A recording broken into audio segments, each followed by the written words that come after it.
Well, there was a time not that long ago when New York, California, Illinois were beacons of opportunity in America. Odds are you may have grown up in one of those states precisely because they were that.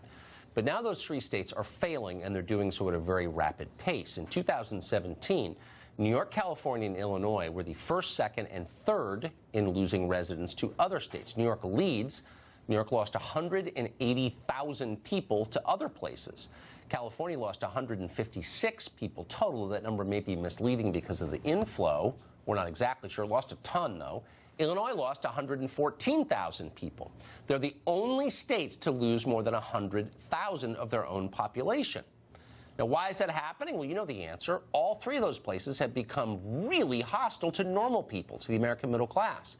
They're now places for the very poor and the very rich, with very little in between. They have a recognizable economic structure. It looks like Venezuela, 2010. Do they have plans to change that, though? No, they don't. Instead, their plan is to further tax the middle class to provide benefits to illegal aliens from other countries. In the state of California, the new governor, Gavin Newsom, says he will fight hard to uphold the state's sanctuary law. Watch this. Together, let us build a house stronger than the coming storms, yet open to the world. A house that provides shelter to all who need it and sanctuary to all who seek it. We will not have one house for the rich and one for the poor, or one for the native-born and one for the rest. We will build one house for one California. The emptiest suit in politics. Sanctuary for all, though, all the world. Welcome in California now at taxpayer expense. Meanwhile, in New York, Bill de Blasio is promising free health care for illegals. For real, watch this. It's going to be, for the first time, a guarantee of health care. We're going to guarantee health care for New Yorkers who need it. We also have a way to provide direct health care to a lot of our neighbors who happen to be undocumented. They're still part of our community. They need health care. Their families need health care. Dave Rubin grew up in New York, lives now in California. He's got a vested interest in these stories. He's been watching carefully. He, of course, hosts the Rubin Report on YouTube and joins us tonight. Dave, what is it? Seems like there's a recognizable pattern here. What is that pattern?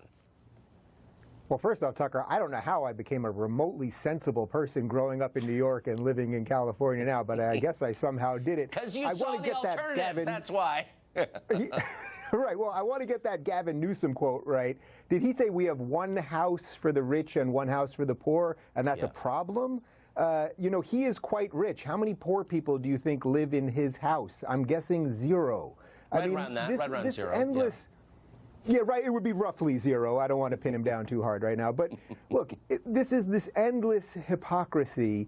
I want to be very clear on the immigration front. I am for legal immigration. We are a nation of immigrants. My great-grandparents on both sides came here as immigrants. I'm sure your family came here as immigrants. As a matter of fact, I know that they did. Almost everyone in the United States came here as an immigrant, unless you're Native American or your family was brought here as slaves, and that's a separate issue. We are a nation of immigrants, but the idea that if you come here illegally, you should be getting more from the state, so the state should take from some who produce and give to others who are here illegally in the first place, to thus, well, force to force them to stay further illegally. This is a major problem, and what this really comes down to is what is so consistent with everything that's happening on the left these days and with progressives. We say things that sound nice. It sounds nice. We're going to give everyone health insurance. We're going to have sanctuary cities. It sounds really nice.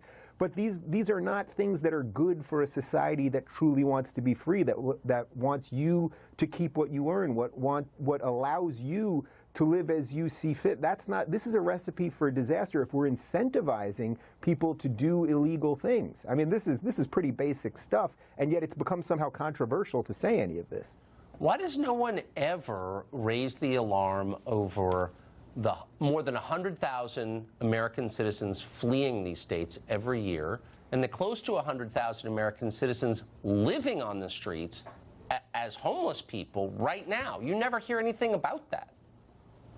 You never do hear anything about it. I mean, I can tell you this. I've been on tour most of this past year, and I went to probably about 80 cities in the United States, all over the country, everywhere from New York to California.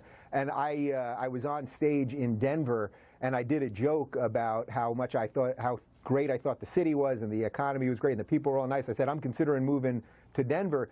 And after the show, people were coming up to me and saying, please don't say that. We don't want more people from California here.